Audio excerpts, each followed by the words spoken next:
தற்போதைய அண்மை செய்தியை நாம் பார்த்து வருகிறோம். சிதம்பரம் அரசு பொது மருத்துவமனை ஆக்கிரமிப்புகளை அகற்றக்கூடிய வழக்கில் தற்போது உத்தரவு பிறப்பிக்கப்பட்டிருக்கிறது.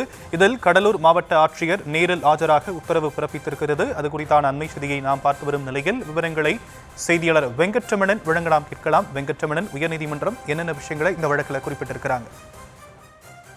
வணக்கம் சாம். சிதம்பரம் அரசு பொது மருத்துவமனை ஆக்கிரமிப்புகளை அகற்றக்கூடிய வழக்கில் கடலூர் மாவட்ட ஆட்சியர் உள்ளிட்டோர் ஆஜராக சென்னை உயர்நீதிமன்றம் உத்தரவிட்டுள்ளது.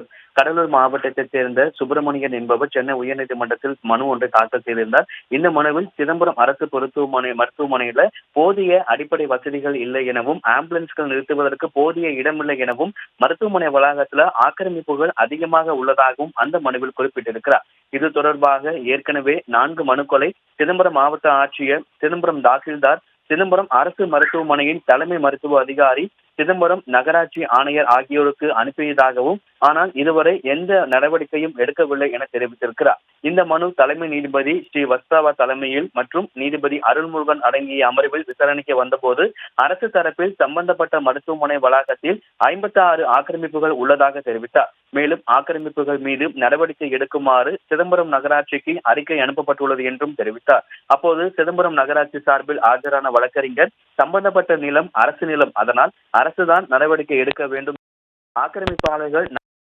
வரிசைக்கு வருகிறார்கள் எனவும் தெரிவித்தார். இருதரப்பு வாதங்களை கேட்டறிந்த நீதிபதிகள், ஆக்கிரமிப்பில் உள்ள நிலம் யாருடைய கட்டுப்பாட்டுக்கு வருகிறது என்பதில் பிரச்சனை உள்ளது. எனவே உரிய ஆவணங்களுடன் கடலூர் மாவட்ட ஆட்சியர், சிதம்பரம் அரசு மருத்துவமனை தலைமை மருத்துவ அதிகாரி, சிதம்பரம் நகராட்சி ஆணையர் ஆகியோர் வருகின்ற 18ஆம் தேதி நேரில் ஆஜராக வேண்டும் என உத்தரவிட்டு விசாரணையை அன்றைய தினத்துக்கு நீதிபதிகள் ஒத்திவைத்தனர்.